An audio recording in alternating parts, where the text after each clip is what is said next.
What's happening, people? It's your girl Minna. Welcome back to the channel. You already know what it is. Big up to everyone locked in on this Tuesday afternoon. Daily dose of Minna. And today it feels a bit different because Manchester United are set to appoint a new manager. INEOS, move quick, guys.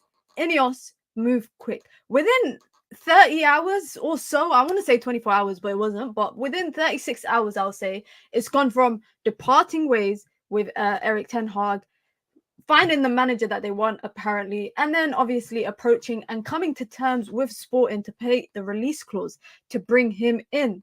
We got a lot to talk about, so be sure to hit the like button and be sure to subscribe. We were talking yesterday about the managerial candidates. We were talking about Nagelsmann, we were talking about Xavi, and Ruben Amorim came up, and I remember saying he was my second choice, and a lot of you guys in the chat were also saying that he's a manager that you lot wouldn't really shy away from. So it looks like we got what we wanted. So we're going to talk about that. We're going to talk about the expectations, kind of the style of play. I'm trying to get a Portuguese specialist on the channel to kind of dissect and discuss what we can expect from Ruben Amorim at Manchester United. But guys, we need to acknowledge and we need to accept that this is not going to be a quick job. However, I do feel like INEOS put the things in place. They put the foundations in place over the summer with the anticipation that Ruben Amorim was going to be a target manager that they would go for. It looks like, based on the other managers that we went for, e.g. Nagelsmann, they were looking at potentially managers that play free in the back. So that could be Manchester United's new way of life. But like I said, guys, be sure to hit the like button and be sure to subscribe if you are new here. I want to hear what all of you guys have to say. Big up to Riri, says, Minna, do you feel like they're like this was their guy that they were going to get next summer, but because of the shit start, their hand got forced to get this through the door? Yeah, I think it is.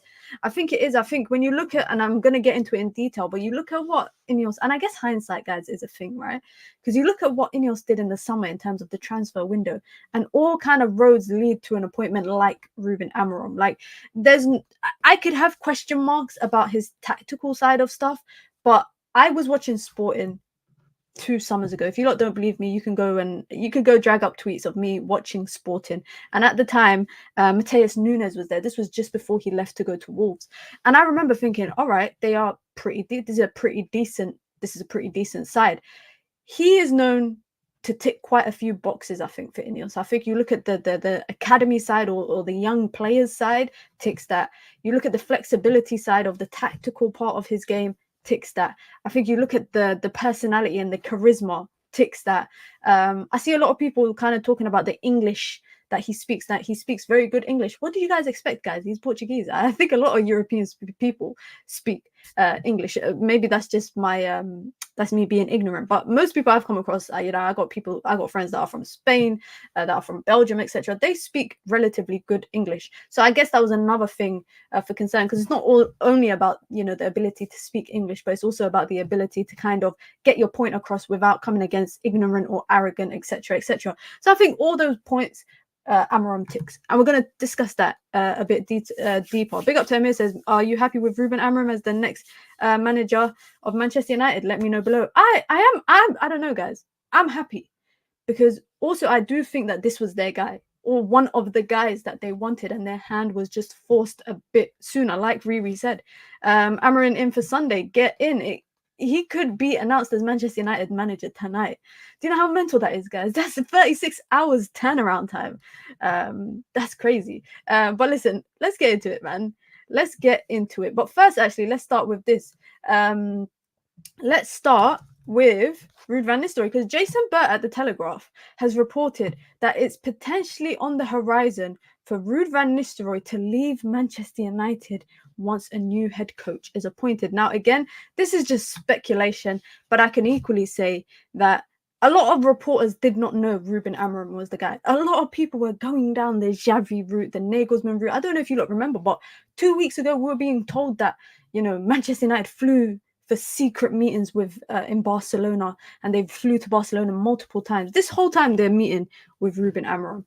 But there are reports, and Jason Burt at The Telegraph has reported that it is a possibility that Ruud van Nistelrooy could leave with a new head coach being appointed. Now, I anticipate that Ruben Amorim coming in, he will probably find a way, he'll maneuver a kind of way to bring in his coaching staff, because they are probably an integral part of the way he plays. And I think, look for the wording, guys, when they announce the manager. Are they going to say Manchester United have appointed Ruben Amorim as the new Manchester United manager, or are they going to say Manchester United have announced Ruben Amorim as the new Manchester United head coach? Head coach versus manager. Make sure you guys keep an eye out for what term they use, because I think that will be very, very telling in terms to how much influence and how much impact Ruben Amorim will have. Now, I think Ruud van Nistelrooy, if he does leave, maybe he was just brought in to steady the ship a little bit, bring a little bit of the culture back into the club. I mean, 3 months or so at Manchester United, that's a very, very short tenure as an assistant coach, let alone just someone in the coaching staff. I don't think I've seen anyone and Manchester United's coaching staff be here for a shorter period of time. So if that's the case and Ruud van Nistelrooy is going to leave, it could be possible, guys, and I don't want to say this in a rude way, but maybe INEOS appointed him to be the guy that they trusted because they didn't trust Erik ten Hag. Now, again, I'm just assuming, it's just a prediction, but maybe that could be the case. So we're going to just start with that. But let's talk about what INEOS have done. Let's talk about what INEOS have done. They've brought in the football people to make the football decisions, and now the football decisions are being made by them. This is Manchester United's list of managers in the last 10 years. This is kind of jokes when you say this, guys. When Sir Alex Ferguson retired, yeah, Ruben Amorim was still playing football. Can you believe that, guys?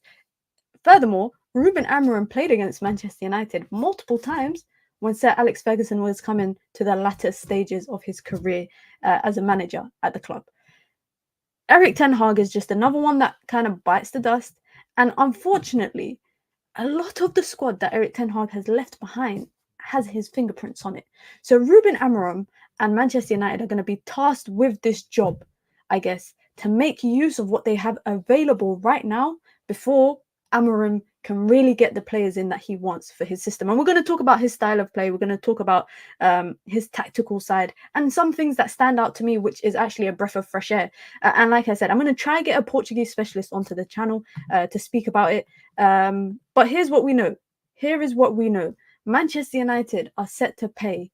Well, firstly, Sporting have already announced that Ruben Amorim is in talks, has actually agreed terms with Manchester United, and Sporting are in talks with Manchester United to agree the release clause. His release clause is 10 million. To INEOS, that might be peanuts. I don't know. They just paid a man 17 million to leave his job.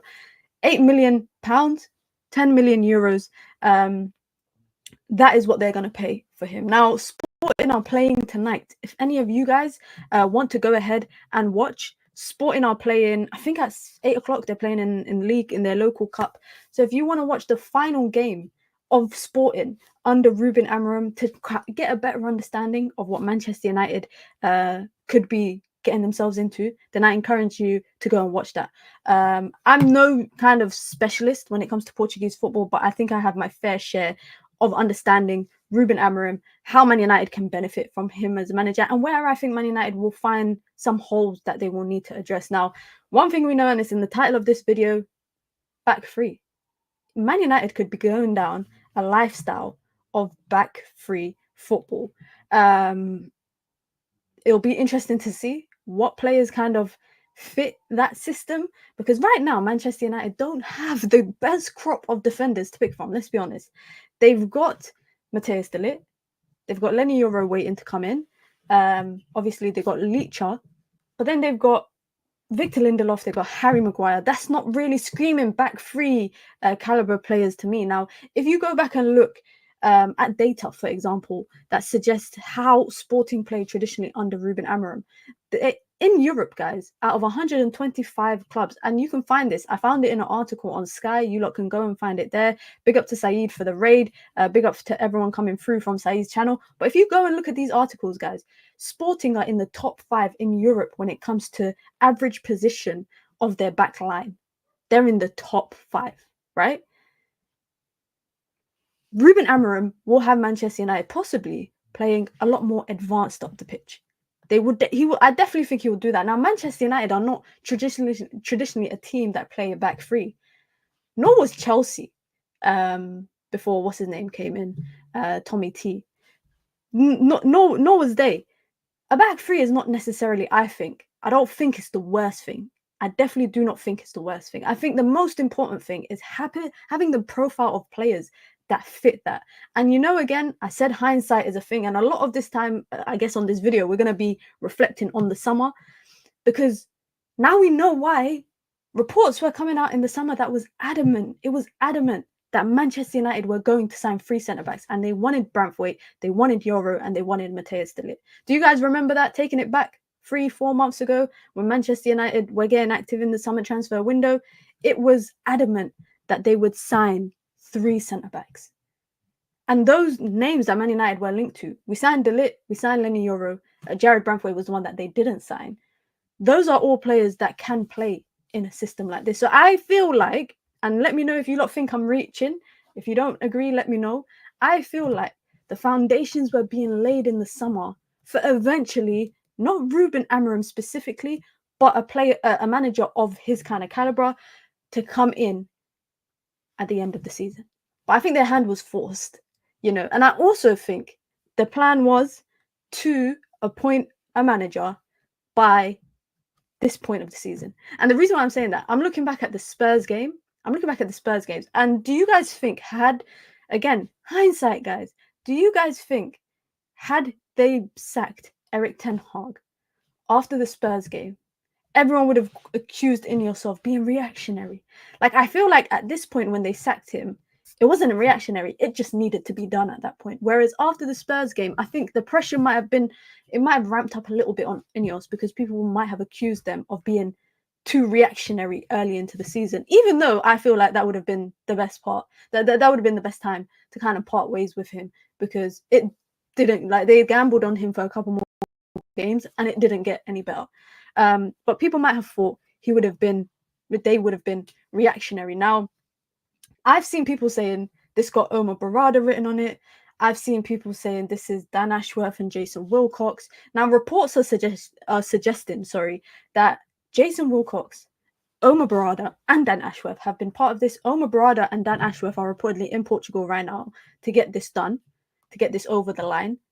But equally, that the reason why they want Ruben Amorim is not just because of characteristics and charisma and personality, and it's his tactical philosophy that is able to change when necessary. I think that's the most important thing. I think you think of, Man United under Erik ten Hag, and it was a very rigid system. It was a very, very rigid system. When they've needed to be on the kind of front foot, under Ruben Amorim, Sporting could be that. When they've had to be a bit more defensive and a bit more compact, they've been able to do that. And I think that's the most important thing when we look at, I guess, PTSD is a real thing, because I think back at the 2 seasons and a bit under Erik ten Hag, and I just look at the reluctance to adapt, the reluctance to change, the reluctance to try something new unless it's necessary. And I read an article today. I don't know if you guys remember, but I read an article today. I can't remember where was it? It wasn't Manchester Evening News. It might have been the Times. And it was talking about the FA Cup.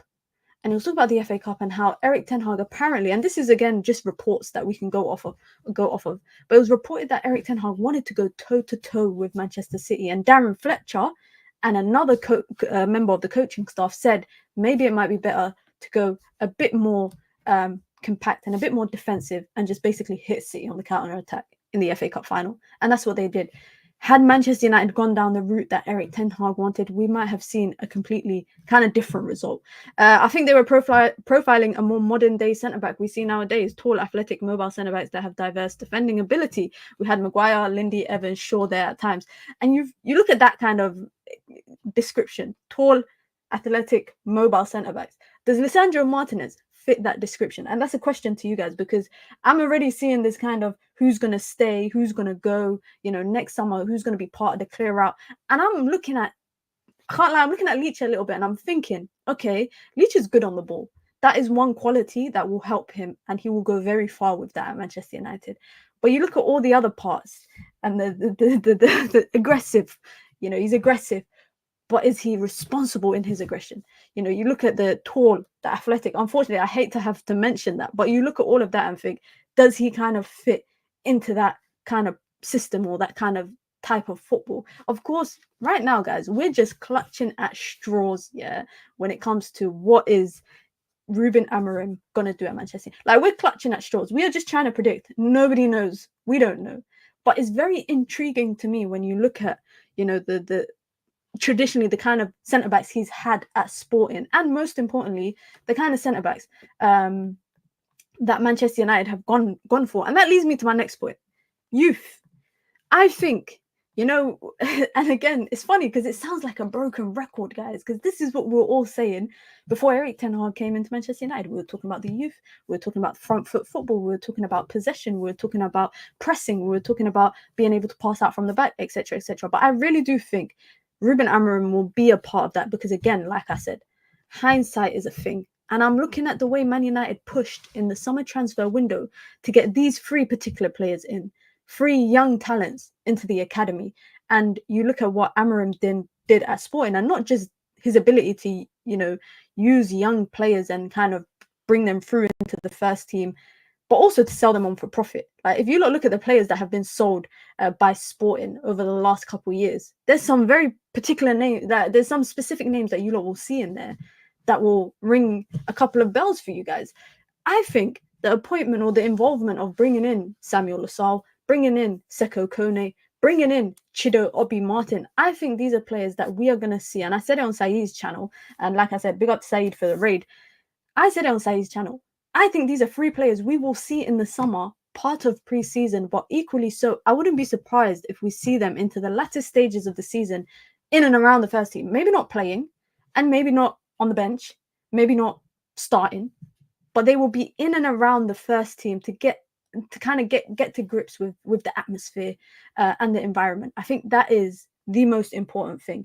And these are 3 players that I like. You know, I've spoken about them in detail on the channel, especially Seko Kone. I actually think out of all of them, Seko Kone might be the one that won't have to play a lot of academy football. I genuinely think that if he gets a bit more stronger, get a bit more bigger, I think he will be a very good attribute for Manchester United to have in the midfield. And that's why I say also, it'll be very interesting to see the summer. Like, I wish we could fast forward to the summer, because I'm very interested to see what Manchester United do with other academy players. We've got Harry and Mass, we've got Toby Collier, we've got Dan Gore, we've got Ethan Wheatley. We have quite a few academy players right now in and around that first team that we haven't really seen much of. Harry Mass is one of them. And I think I made a video about Toby Collier. I've spoken about Harry Mass. I think they're 2 players that should be in and around the first team. And I think Harry Mass should be starting cup games. Like, if Ruud gives him a game tomorrow against Leicester, I would not be mad about it, guys. Genuinely speaking, if Ruud van Nistelrooy gives him a start tomorrow against Leicester, I would not be mad about it, because I think he's a good player. And we already know Man United are going to be on the horizon for a left back / wing back. And you know who would have been perfect, guys? Alvaro Fernandez. If Man United are really going to play a back 3 under Ruben Amorim, Alvaro Fernandez would have just been the perfect player. And Man United had him, and they let him go. I guess, I don't know, man. Maybe there's a bigger picture at hand that I'm kind of not aware of. But he would have been a nice option, especially with Luke announcements today about Luke Shaw having another setback. And you know what, guys? I feel bad for Luke Shaw, but I really think Man United should just cut their losses. They should, like, the sentiment is a good thing. I'm preparing for a show that I'm going to be on Saturday, and one of the talking points is Luke Shaw. And as I was researching more and more information, guys, I saw something that really stood out to me, guys. Luke Shaw has missed 287 games since joining Manchester United, and that is across 10 seasons.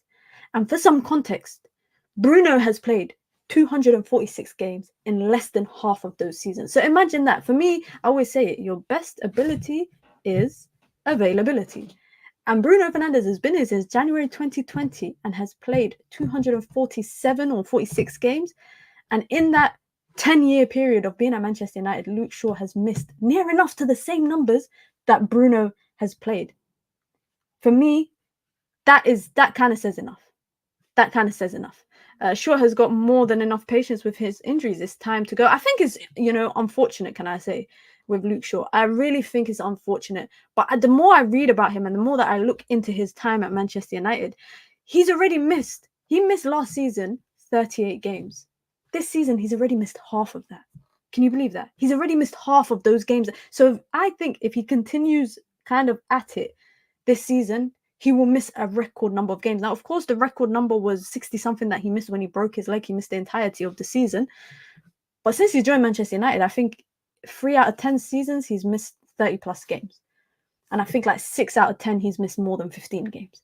So Manchester United need to look at it and just realize there is a time to cut your losses, and this could possibly be one of it. Now, again, people are going to say on his day, he's one of the best English left backs, 100%. But equally with saying that, guys, 28 assists in 275 games. That is like basically an assist every 10 games at the best, which means you're racking up 5 assists a season at best. If we go off of 28 assists across a 10 season period, that is two assists or near enough, 3 assists per season.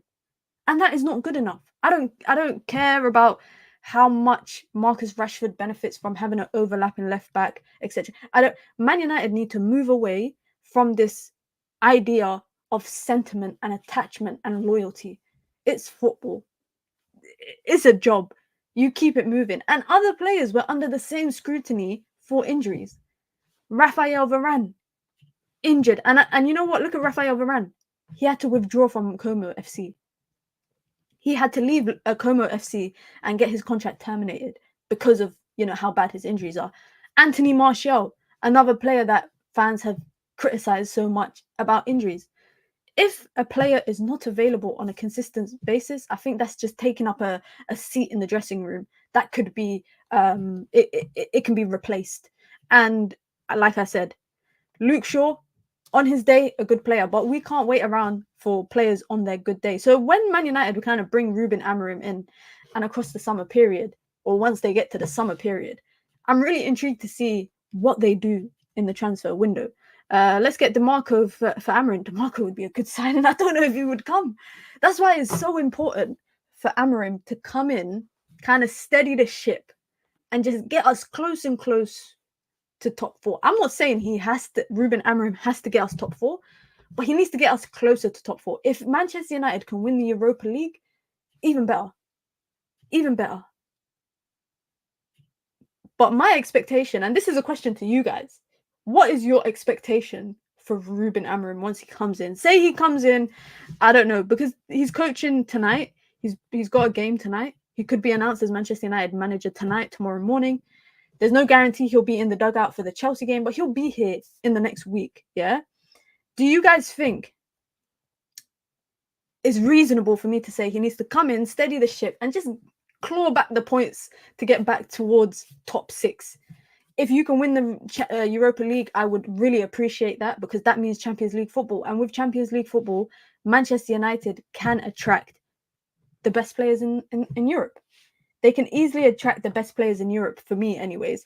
Yahya saying, let's get DeMarco for Amorim. That wouldn't be a wild shout if Man United have Champions League football to offer. And also, it means Man United under INEOS do not have to kind of penny pinch in the summer transfer window because they ain't got no money.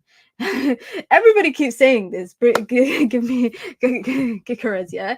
I don't know if he's going to come to Manchester United. I think his release clause, apparently, Sporting are looking for about 70 million for him. Now, if that is the case, I don't see Man United buying. I don't know. Maybe this is me just saying I don't know if Man United are going to buy another striker another summer in a row. I remember watching him. I think he was at Coventry, if I'm not wrong, because I went back and I went on my Twitter, guys, and this is how sad I am. I went back on my Twitter and I searched his name in my search bar, and I remember watching a Coventry game the season before he left Coventry and went to Sporting, and I was thinking, this guy is too good to be in the Championship. He is too good. I don't know if he will come, but Rasmus Højlund, he might benefit from a manager like Ruben Amorim. He really, really might benefit. Big up to Khalid with the super chat, man. Thank you so much, Khalid. Says, I'm an Arsenal fan and I'm excited because the PL needs more bigger teams to be competitive. So good luck. He's a good manager. This is what I like to hear. But equally so, I don't mind if rival fans are hating on disappointment. It's fine, but big up to Khalid being humble with it, and thank you for the super chat. I appreciate it so much. Let's see where we are with the likes, and big up to Saeed with the raid, guys. Be sure to hit the like button if you've just come through. Get involved in the chat. I want to hear everybody's thoughts, and I'm gonna go through as many comments as I can. If you want to join the membership club, guys, you can. It's the pinned comment in the chat. You get your badges, you get your emojis, you get your custom member content, and of course, you get to support the growth of the channel. And if you want to support the channel in alternative ways, you can. By sending in a super chat, just like Khalid did. You can send in a super chat with your comments, with your questions, with your thoughts, or just to show some love to the channel. Big up to everyone for getting me to 7K. Next goal is 8K, and then 9K, and then 10K. Axe says, I'm so sad to see Bruno will get less game time now, but I'm excited to get rid of the deadwood. Too many players coasting for a paycheck.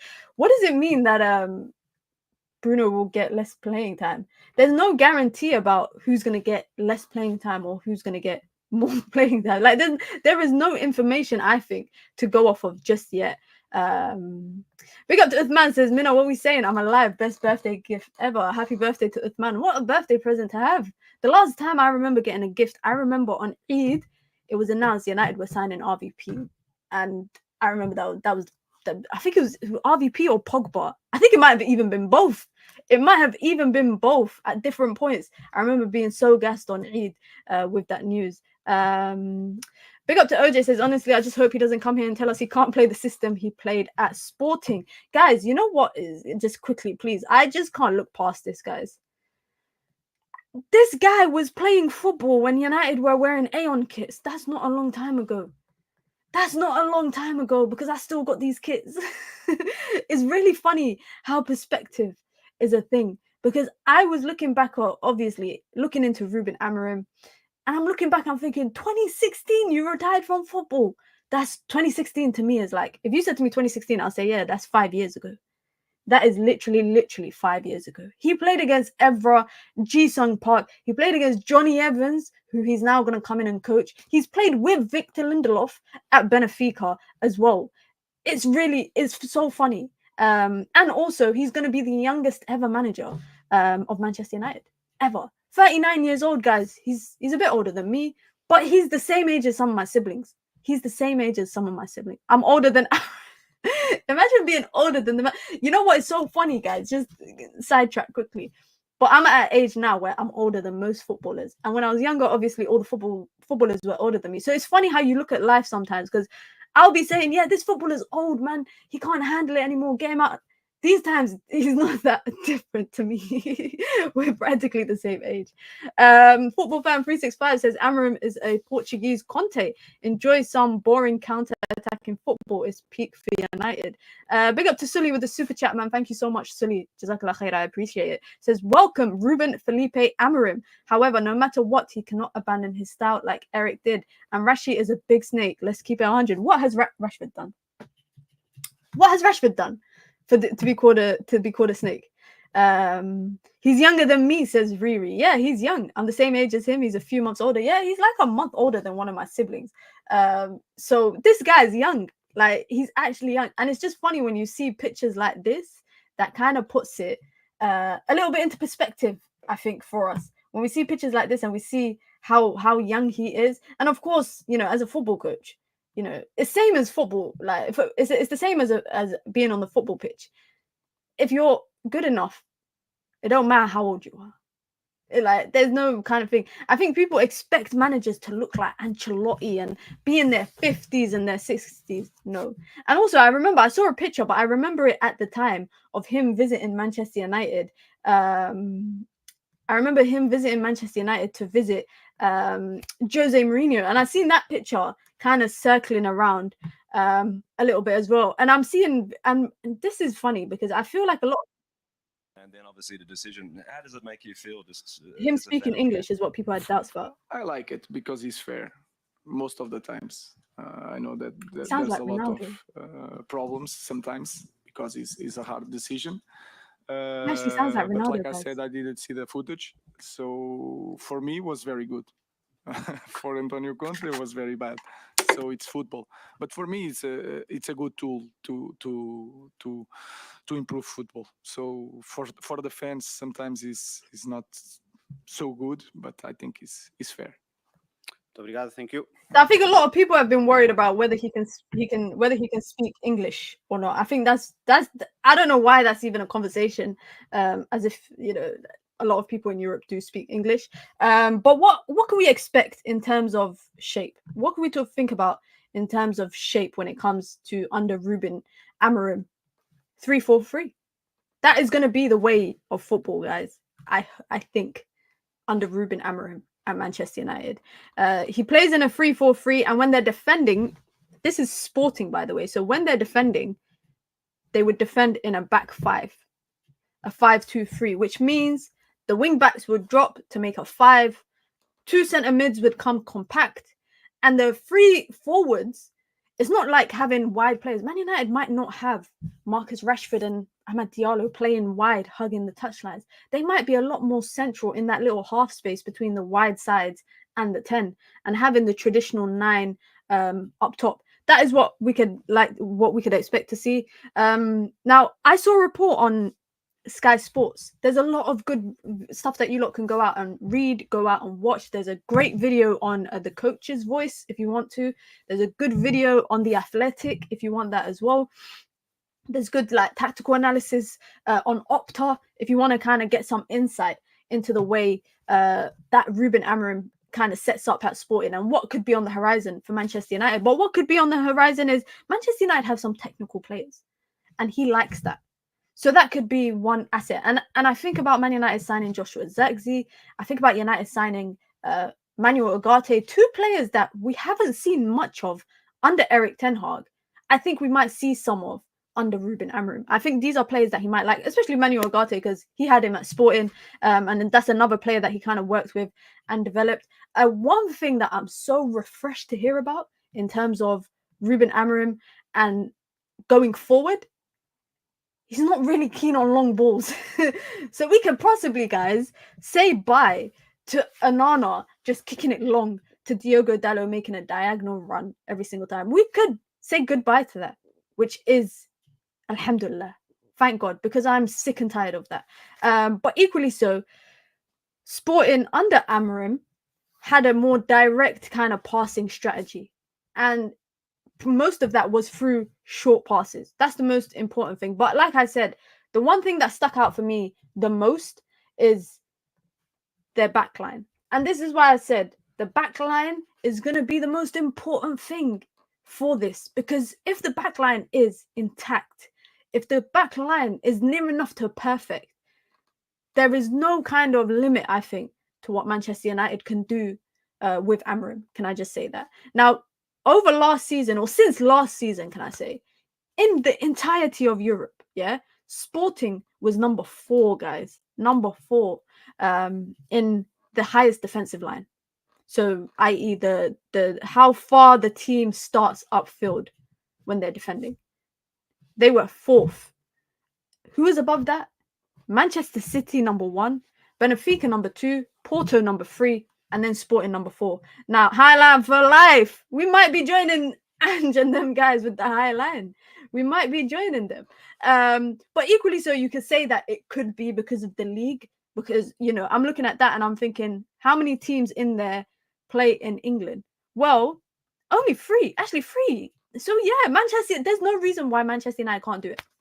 There's no reason why Manchester United can't do it. And where did Man United kind of come in that table? Out of 152 teams in Europe, Man United were 54th. Liverpool were above them, Leverkusen, PSG, Feyenoord, Arsenal, PSV, and Sporting, Porto, Benfica, Manchester City, and many other teams. But that is how I think Manchester United's shape will look in the back line. And I don't think it will be complete until Amorim gets that window, that summer transfer window with INEOS and Manchester United.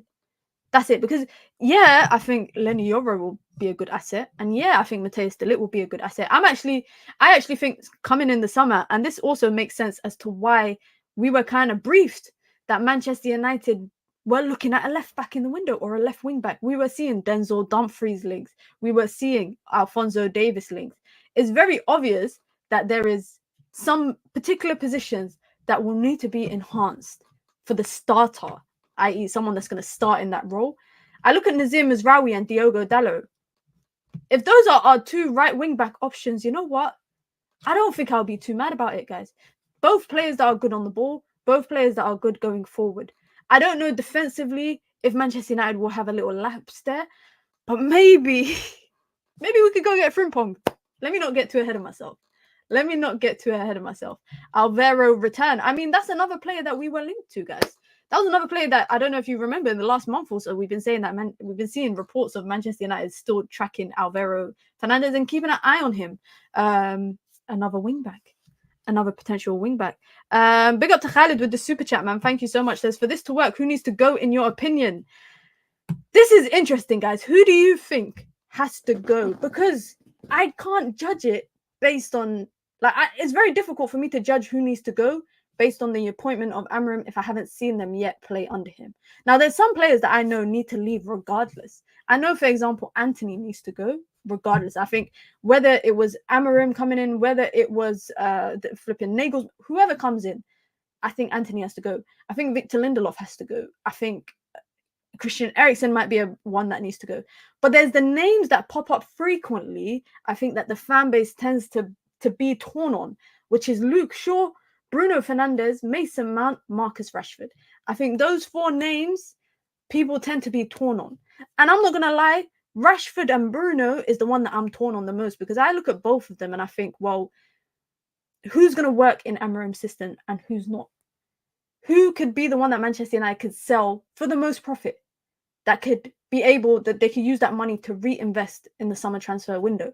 Who's more likely to be able, I don't know, there's so many factors, but I feel like there's some players I think is set in stone regardless of whether who the manager is. I think it's set in stone who it's going to be. Big up to DJ, says Rashford, Bruno, Anthony, Lindelof, Luke Shaw.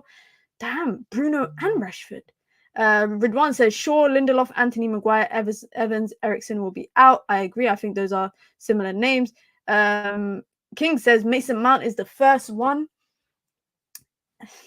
Should I say? I think one thing that lets Mason Mount down the most is probably his injuries. I think if he was not a guy that's just sitting in the medical room all the time at Manchester United, I think we would look at Amorim coming in, and a player like Mason Mount we would feel excited for, we'd feel optimistic for.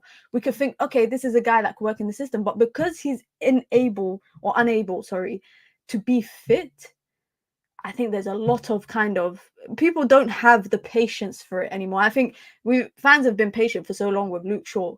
Mason Mount's only in his 2nd year at Manchester United. So I think it's unfortunate. And injuries is one of them kind of stuff that you could be the best talent. You could fit in a system perfectly. Your profile could be the right profile. But if you can't be fit and you keep getting injured, you have no benefit to anyone. Again, I think, like I said, a player of Mason Mount's kind of profile and his style, I think in this system would be a good option, especially in terms of the pressing, in terms of the type of athleticism that's needed, the kind of fitness that's required, the compactness in midfield. I think he'd be good. But I don't see Mason Mount getting and staying fit consistently for Manchester United to kind of reap those benefits all the time. Daniel says Luke Shaw, Evans, Mount, Lindelof, Andre and Nana. Damn, Bruno and Rashford need to go. Garnacho won't fit. That's interesting because I seen the way that Amorim obviously sets up at Sporting, and I don't think Garnacho. Do you guys think Garnacho is more like a wide winger that kind of can hug the touchline and kind of come central? Or do you think he could be this inside forward that plays, behind the striker? The two that play behind the striker? Because I think it's going to be two like this and it's going to be the 9. Do you think that's Garnacho on the left? Do you think it's Ahmad? Do you think it's Rashford? Who do you guys think it will be? Because I can't lie, if INEOS look to cash in on a player like Garnacho, I don't think there would be that much kind of outrage about it. I don't think there would be that much outrage, especially in this. I don't think this idea that he can turn into a wing back. I don't know about that. Katie says, for left wing back, I'd prefer Robinson from Fulham or Ain't Nuri from Wolves, but INEOS might think of the age factor. I think that's another thing. Garnacho to Barcelona. For who? Cause they got Lamine Yamal and Rafinha. I think Barcelona are good. I think Barcelona are good. I think Real Madrid have Rodrigo. They got Vinicius. They got Mbappe. They got Arda Güler. They got Endrick. I don't think he will go. I think Garnacho will be a good player. I think he'll be a good player for Manchester United. Big up to Khalid with the super chat, man. Thank you so much, Khalid. I appreciate it. Says the fan base needs to give him time, to be honest. I think, you know, what I've seen, guys, about Ruben Amorim is so funny because I'm seeing people saying eyes are on him from the jump. Like from match day 1, people are on him like a hawk. But he's not gonna fix everything in 1 week or 2 months. Like, and that's why I said, and we're gonna get to at the end of the towards the end of the stream in terms of what the expectations are for him this season. Because now the expectations I had for United is completely out the window. It's completely out of the window. And we're gonna get to that. We're gonna get to that as well. Let me see what you guys are saying. Prime Anthony left wing back. I'll be there. I think Anthony needs to go.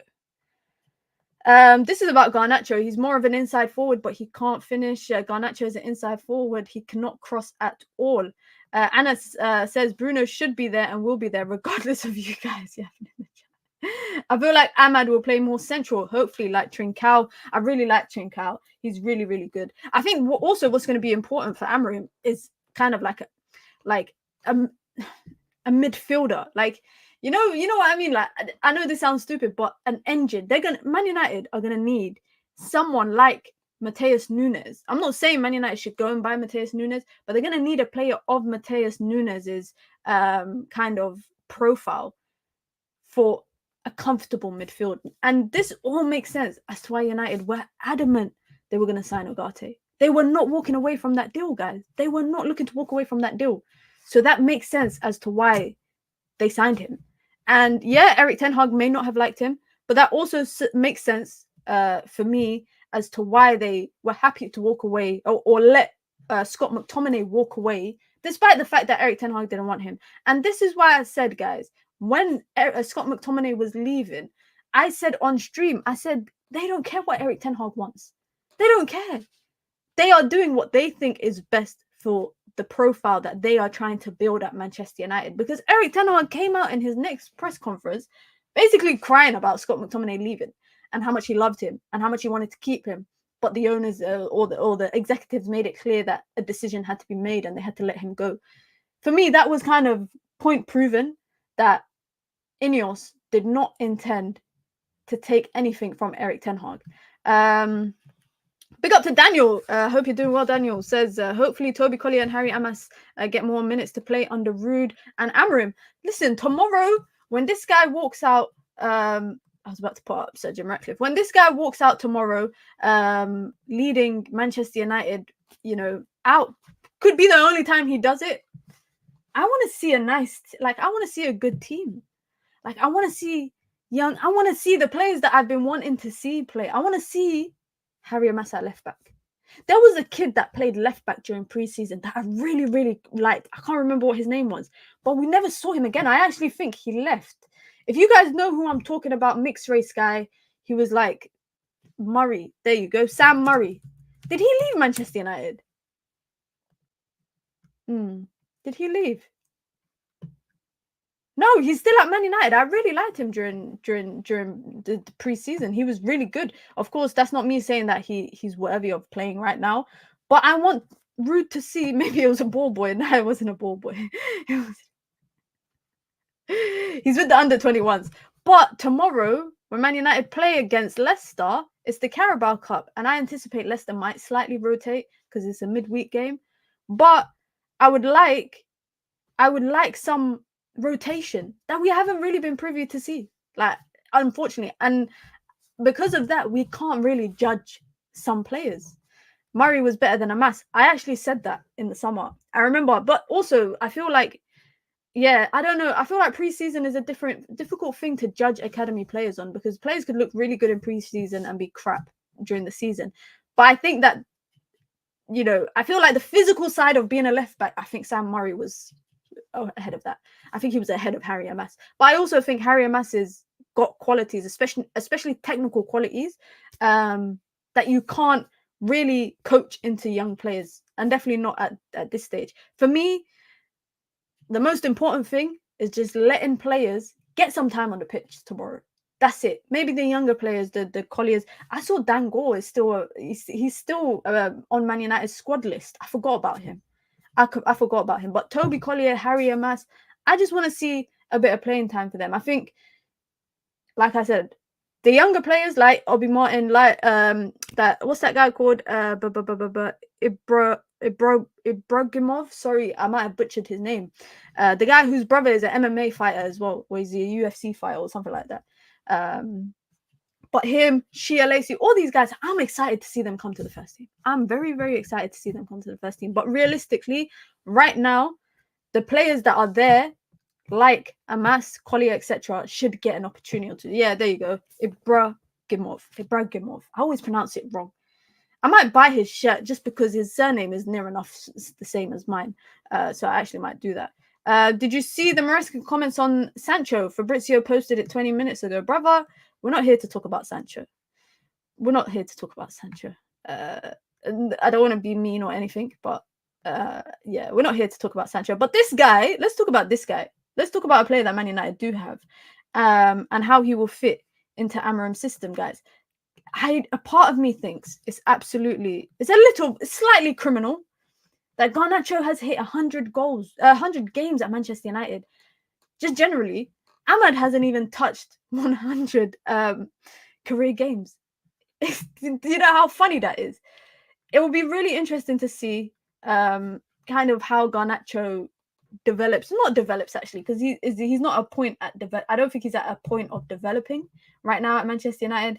I think it's more so how he will be utilized in the system. Like, will Amorim come in and immediately play a back three?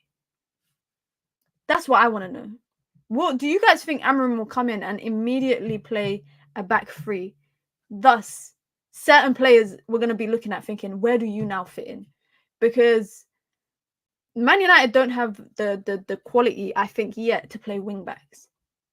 You can maybe get away with it a couple games here and there, but I don't think Man United have the ability to play completely with a back three and two wing backs, because we don't have wing backs. We don't have people that are natural wing backs. I'm not buying this Garnacho wing back thing. I'm not buying this Anthony wing back thing.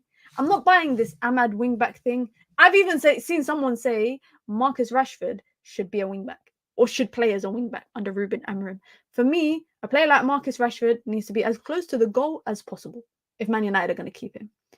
But the thing that stands out the most for me with Garnacho is he does a lot of things right. It tends to be that final thing that he does wrong. But then again, I'm only going off of this season. If you guys remember, yeah, his debut season for Manchester United, I don't know if you lot remember, under Erik ten Hag, this guy was fearless. He was so fearless. He would get. I remember going FA Cup. FA Cup final when Man United lost to City, and he came off the bench, and everyone in the United section stood up. Like, people were excited. They were optimistic. You know, he's on the ball. He can do something. Now, I don't really feel like that all the time. But I feel like when you are a young player coming out of the academy into the first team, that first season that you have, it's really just the fearless version of you. It's a very rough version. It's a very, very rough version, but it's a very, very fearless version of you that hasn't really been out-coached. And once a coach kind of gets their fingerprints on it, they can out-coach you of that and turn you into a system player. Now, I'm not saying Garnacho is a system player, but I do think those kind of bright sparks that he has kind of disappeared. And maybe he's developed his game. He's kind of matured a little bit. It got coached out of him. I feel like it did. We need Davis or Grimaldo. You know what's interesting, right? With Grimaldo, I'm really curious to see what happens with Bayer Leverkusen when Xabi Alonso leaves. When Xabi Alonso leaves, I'm very curious to see what will happen with a lot of their players, because they Bayer Leverkusen. Let me just quickly bring them up. Because last summer, they didn't get raided that much. Yeah? They didn't get raided that much in comparison to a team that had just went invincible, basically, in the league. Who did they have leaving? They barely had any people leaving. Honestly, they barely had any players leaving. They brought in Terrier. They brought in Alexia Garcia from Girona. And they brought in Mukiele as a right wing back. By the way, Mukiele is a player I think Man United should look at. And I've said that Man United should look at him a couple of seasons ago. He's a good right back and he could play right wing back. Wasted time at PSG, unfortunately. And now he's on loan at Bayer Leverkusen. Could he be the replacement for Jeremy Frimpong or Grimaldo if they choose to part ways? But they kept a lot of players last summer, right? And I think this summer, when Xabi Alonso leaves, it might be free, like Florian Wirtz, Jeremy Frimpong, Grimaldo, Victor Boniface. I'm very interested to see what happens with them. And they could sell a lot of them guys, by the way, for big bucks. Missed out on Gertrude. I hope I said his name right. Who's now at Leipzig. Well, another player that United were linked to most recently was Castello Lukeba, another guy that I really liked when he was at Lyon. I like him now at RB Leipzig, a player that's very good on the ball. Again, tall, athletic, dominant, good on the ball. Ticks a lot of boxes for INEOS. Could he be another centre-back, right-sided centre-back that Manchester... Well, I think he's actually a left-sided centre-back. So he could be another player that Manchester United look at this summer. I feel like... I know we said this summer was like the real kind of summer under INEOS. But now, I don't know what it is, guys. I don't know if you lot share the same sentiment as me. Let me know if you share the same sentiment. I feel like this is going to be a different summer under INEOS because this could really be the summer that they bring in the kind of chess pieces they need for the first team. Now, like I said, Ruben Amorim is going to come in now and inherit a team that's just got Erik ten Hag's fingerprints all over it. Like, you look at the players United brought this summer. Xerxes, I would say, could have been an INEOS option. I think Ugarte, definitely INEOS option. But historically, over the last couple of summers, Erik ten Hag has brought the guys that he wants. And most of the players now in this 23-man plus squad either was brought in by Erik ten Hag, was promoted from the academy by Erik ten Hag, or had a contract renewal under Erik ten Hag. There's not really anyone that was not part of that three. So I think it will be very interesting to see how the next summer transfer window... I'm thinking about January, but I don't see United doing business in January. Which players will you join from Sporting? I'm not going to lie, guys. I'm not going to lie. I'm traumatized, man. Don't bring me any of your former players.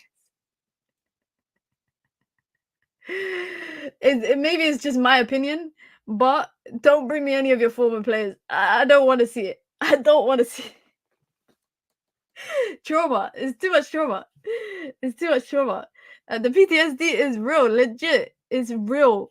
I have trust in INEOS that I think they will be... They know what they're doing.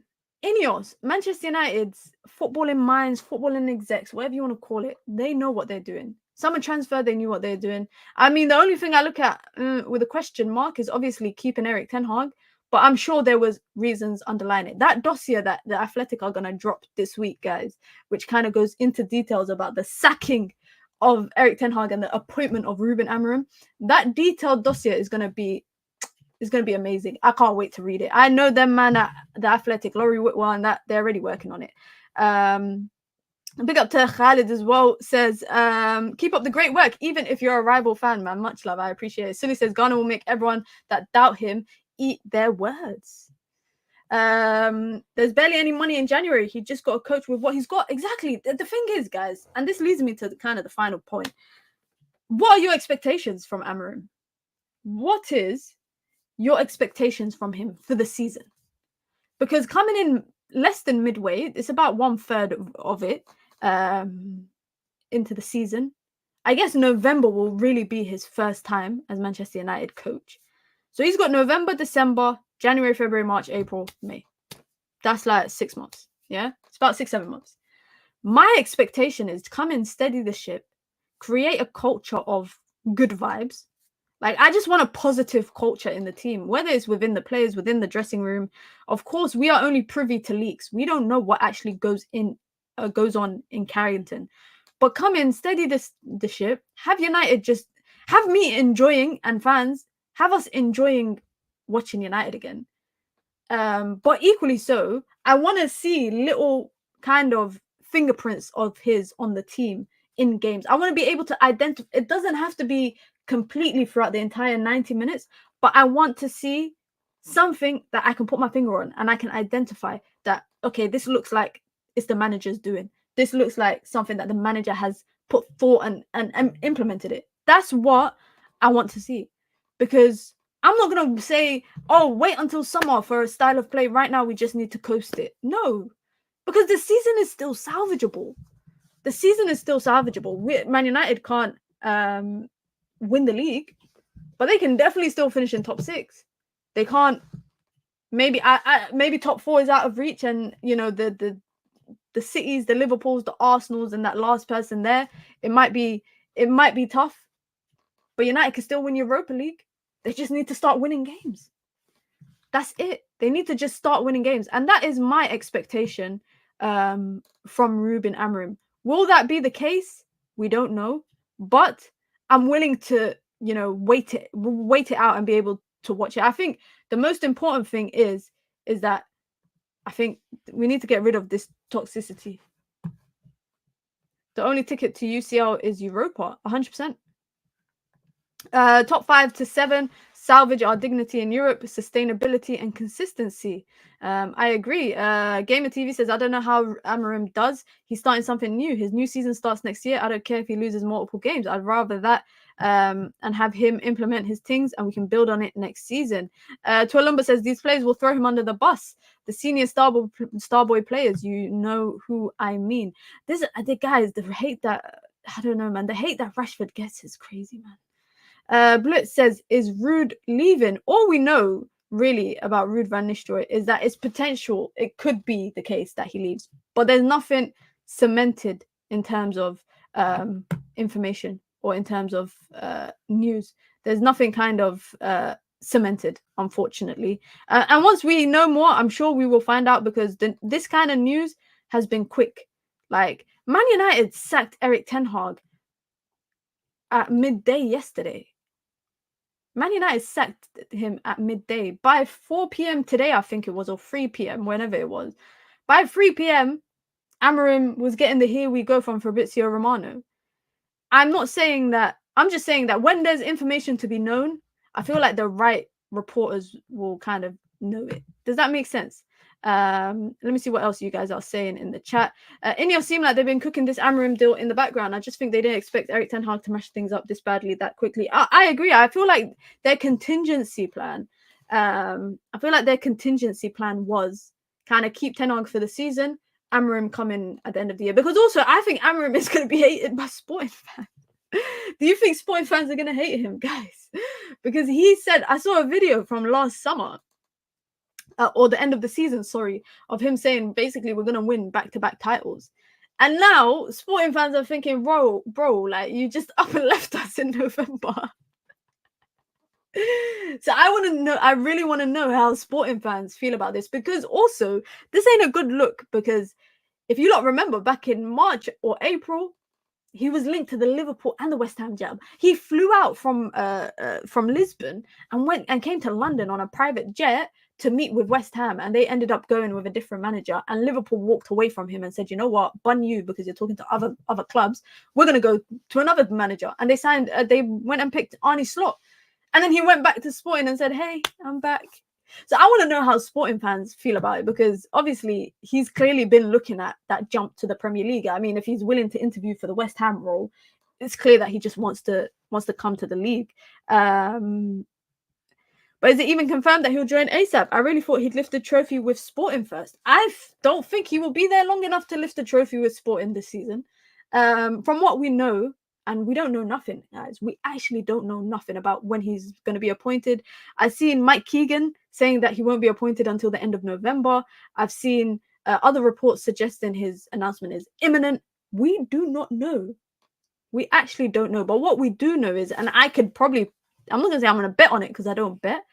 But I will say he could probably be in by the end of the season. He could end of the season, but I'm bugging out, guys. The end of the week. I actually think, because there was a report I saw earlier today that suggested that the intention was to keep Ruud van Nistelrooy for just one game. And that one game is the Leicester game. Now, I don't know how it should be. I don't know the dynamic of throwing Amorim straight into Chelsea as his first game. I don't really know. That is a bit, I'm looking at that thinking, okay. But I do think that this is also a good run of games for Man United. Let's look at the run of games United have. I feel like this is a good run of games. Jarvis says the Glazers must be loving this. Happy fans mean more money in the pockets. I just don't get why fans can't be happy that this whirlwind of a manager situation has just been resolved quickly. Like, that's it. It's like I don't know why that's such a bad thing. But anyways, Manchester United's run of games that they have in terms of this month. If we just go off of this month, guys, this is the run of games. This is the run of games we got. And this is a good opportunity, I think, for Amorim. I think this is a good opportunity for Amorim. Of course, Leicester, he's not going to be here for, so let's actually get that out of the way. If he is here for Chelsea onwards, between Chelsea and Arsenal, so Arsenal is on the first weekend of December, Chelsea is on the first weekend of November. From there, Panathinaikos, Leicester City, Ipswich Town, Bode, and Everton. That is a good number of games just to be able to come into. It's as simple as that. Like, you don't have to come in. I'm not saying come in and win all those games immediately, but that's cautious optimism. There you go. We could be optimistic with that run of games, especially with the run of games in December, because I think, you lot know, December's always a busy month in football, especially in Premier League. December is always a busy month.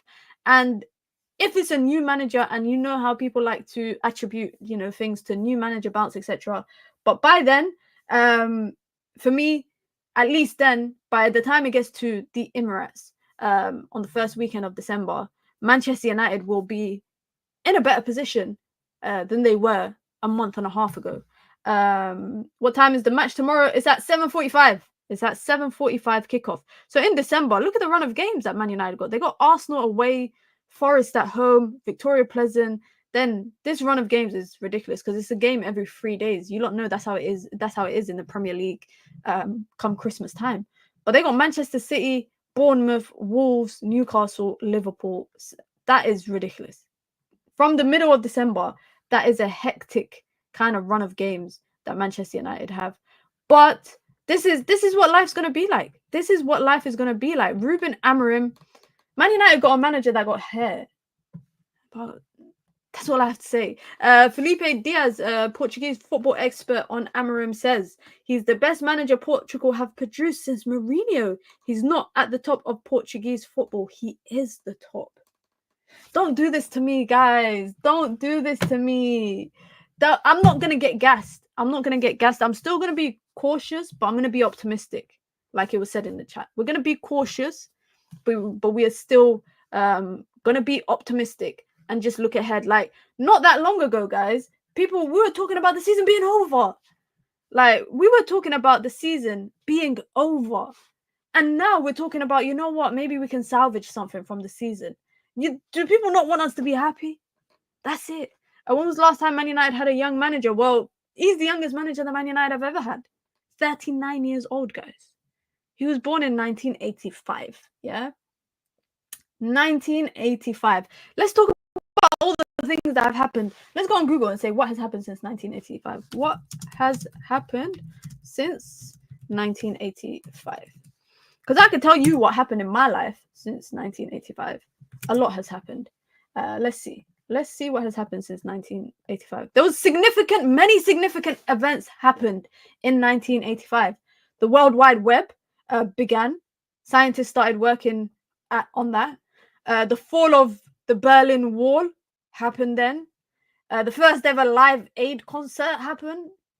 There was a ban on interracial marriage in South Africa.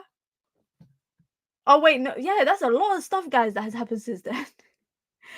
This is a lot of stuff that has happened since then. Let's see what happened in 1985, specifically the year that he was born. I'm just curious, guys. It's just, you know me, I tend to get sidetracked on streams and I start to get curious about some of the most randomest stuff.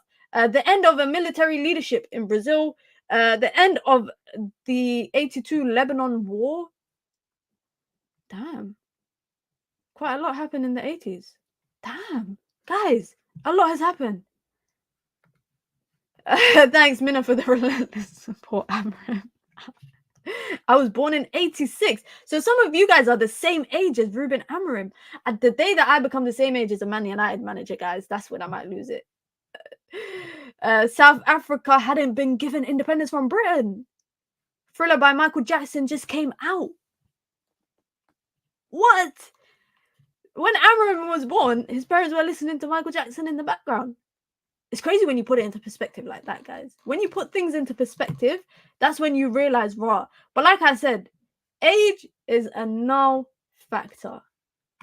Age is a null factor. If you are good enough, that's it. Simple, simple, simple, simple. What happened in 85? I think 3 of my siblings were born by then. 2 of my siblings. One of my siblings was born in 85. So that's that. Half of my siblings weren't born, basically. Half of my cousins weren't born by then. A war hadn't broken out in my country at that point. The country was looking good, looking at. A lot has happened since Ruben Amorim was born. But equally saying that, guys, and I mentioned it just before, he wasn't playing football. He was playing football not that long ago. He was actually kicking ball not that long ago. And the fact that he's played with some of these players that play for Manchester United, or he's played against them. He retired in 2016, guys. 2000, that's him, yeah. That's him. Slide tackling Park Ji-sung and Patrice Evra. Let me find another picture as well, because I tweeted it earlier today as well. Here's another picture of him playing for this. So this picture is when he was playing at Benfica. This picture is when he was playing at Braga. This picture is him playing at Braga. Who remembers this guy? This guy is a coach now as well, guys. This guy is a coach as well. So he retired from football in 2016. The last club that he played for was called Al Wakhra in the Qatari Stars League. But obviously he spent his entire his entire career, his sporting career, in Portugal. Most of his sporting career came there. What did he win as a player? He won quite a lot. He was runner-up in the Europa League in 2013-14. Is that cleverly? Yes, sir. That is cleverly. So he won the league 3 times. He won the League Cup 5 times. He's won quite a few stuff as a player. He's won quite a few stuff. Was he a wing back? No, I think he was a midfielder.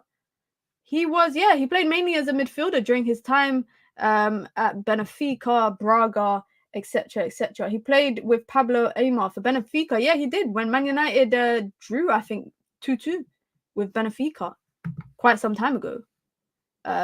He did. But listen, before we wrap it up, guys, how do you guys feel about this? Just sum up how you lot are feeling. And whilst you do that, make sure you guys hit the like button as well. Let's try get the likes up. If you are watching this back as well, be sure to hit the like button and also be sure to subscribe. Big up to Saeed for the raid. Over 100 new subscribers today. And we're live here every single day at 4:30 UK time with the Daily Dose of Minna. And of course, we've got content throughout the week as well. Nuruddin says he was right. I watched him live. Nuruddin watched the Ruben Amorim live.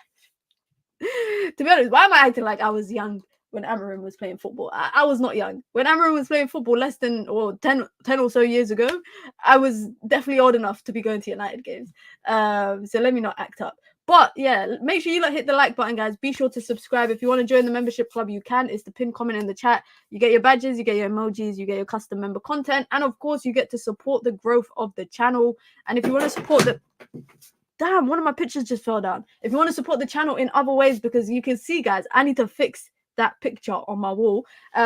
Make sure you guys consider sending in super chats with your comments, with your questions, with your thoughts as well. I'm just waiting and seeing whatever comes. But if this manager fails, I'm giving up on United.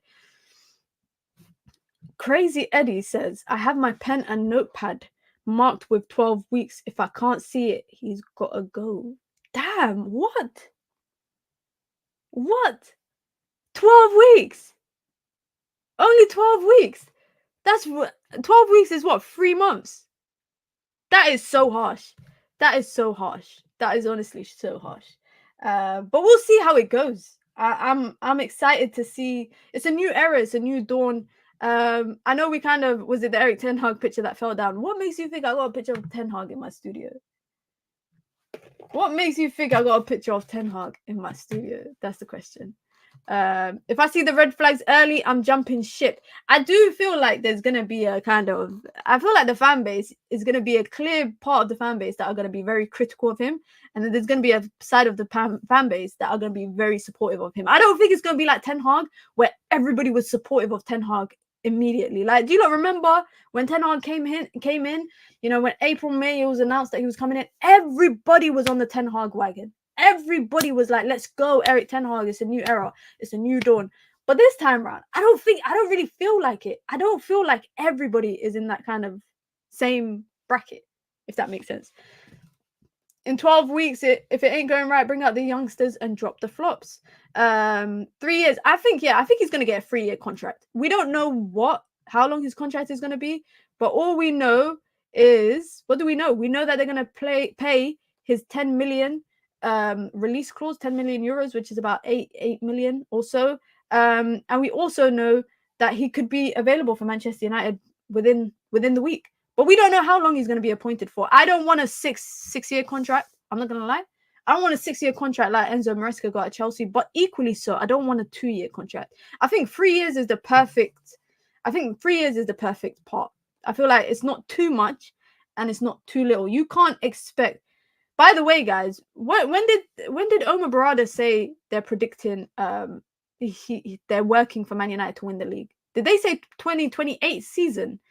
So that would be 27-28 season, which will kind of take him through all the way to there. If Man United don't see, I think, by 2026-27, Ilahana Garcia, may Allah allow us to get there in good health, yeah, because that's 2 years away. But if in 2 years' time they don't see that goal being achievable, I think they will get rid of him. But that's just a very bold assumption that way. And I think 3 years, is the perfect time period to kind of give a manager. I think anything more than that is too much, and anything less than that is too little. You're not going to see change in a season, and you can't hold out for it for 7 years or 6 years. However long, that Chelsea like to give their managers. But yeah, big up to everyone. You lot see right here, guys. Can you see right here where my hand is? Yeah, you see my picture fell down. I need to do a better job of securing it up on the wall. But you guys know what it is. Listen, guys, be sure to hit the like button and be sure to subscribe. Let me see if anybody's live, because Saeed redirected here. Let me see if there's anyone for me to redirect to.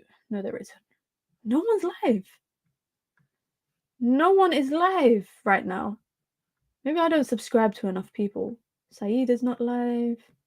Oh, Rance is going live. Yeah, I'll do it. I'll redirect. Let me redirect to Rance. He doesn't need my views, but he did a raid to me once, so I am going to return the favor.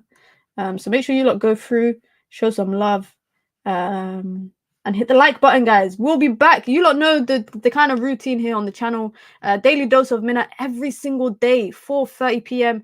UK time, where we talk all things Manchester United. Today was a special one because, of course, Ruben Amorim. Tomorrow we might have an announcement. We might actually be live earlier in the day. And then we've got Minna State of Mind after the game tomorrow, where we talk about the game. And then we've got the 5 in 5 drops after the game. And then on the horizon after that will be Ruben Amorim stuff. I'm going to try my best. There's a guy called Zach, Portuguese specialist. If you lot know, you know. I'm going to try my best to get him on the channel either as a pre-record video or as a live stream, so we can talk about Ruben Amorim in real time. But you guys know what it is. Listen, be sure to hit the like button. Be sure to subscribe as well. I'll be back, inshallah, tomorrow, God willing. So I hope to see a lot of you guys there. Big up to Saeed for this for the raid. Big up to everyone with the super chats as well. Much love, much appreciation for all your support. I'm out, guys. Have a good one. Peace.